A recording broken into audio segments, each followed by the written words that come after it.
Terima kasih Tuan Pengerusi Majlis, Barisan Panel Hakim yang arif, lagi bijaksana, guru-guru, rakan-rakan dan hadirin yang dihormati sekalian. Selamat pagi dan salam sejahtera saya ucapkan.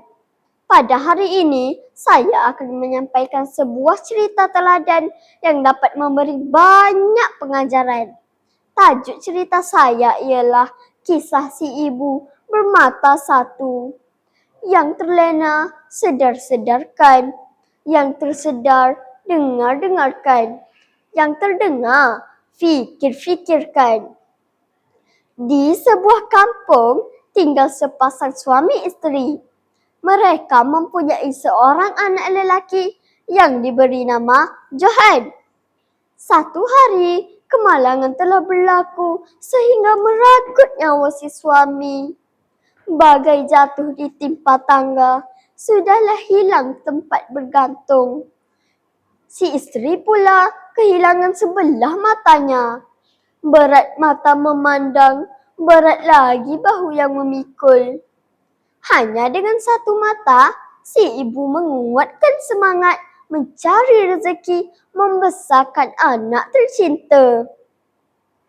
Masa terus berlalu. Johan semakin besar dan telah bersekolah.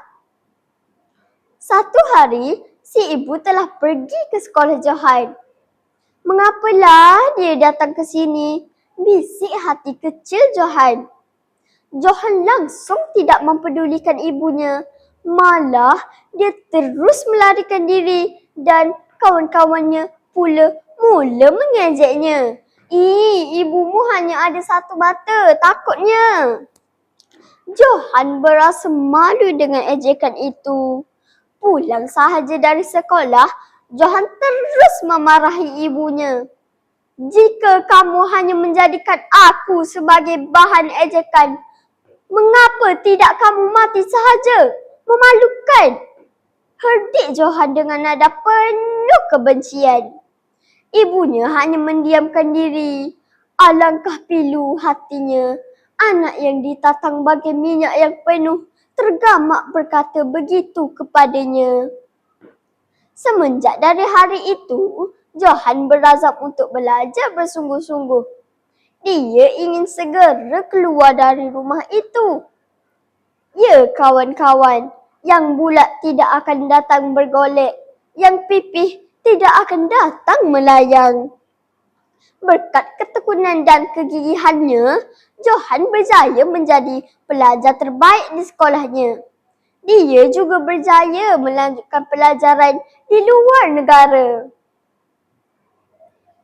Setelah bertahun lama, Johan kini digelar sebagai usahawan yang berjaya dan telah mendirikan rumah tangga. Ibarat dayung sudah di tangan, perahu sudah di air. Segala yang diimpikan oleh Johan telah diperolehi. Johan terlalu gembira dengan hidupnya sehingga melupakan terus hal ibunya. Satu hari, Johan mendapat tahu ibunya telah meninggal dunia. Johan tidak sedih mendengar berita itu. Benarlah kata pepatah, kasih anak sepanjang galah, kasih ibu sepanjang masa.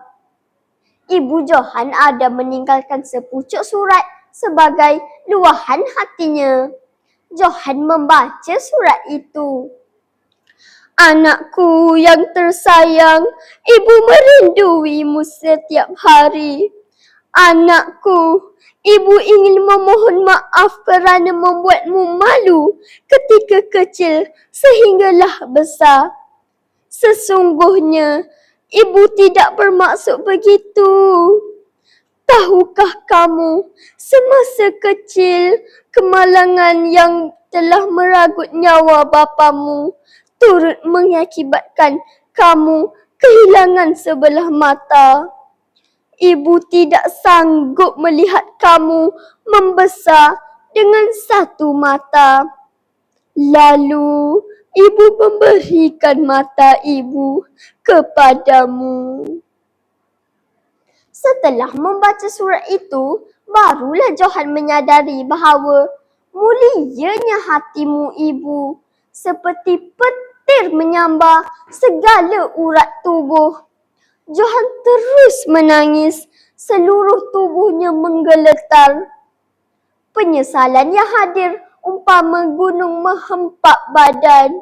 Sesak dan sempit dirasakan bila air mata mengiringi tangisan. Wahai kawan-kawan, janganlah sakiti hati ibumu. Sayangilah ibu selagi dia masih ada. Biar apapun keadaan, dialah satu-satunya yang telah bertaruh nyawa melahirkan kita. Ingatlah kawan-kawan, syurga kita di bawah telapak kaki seorang ibu. Saya akhiri cerita ini dengan sebuah sajak.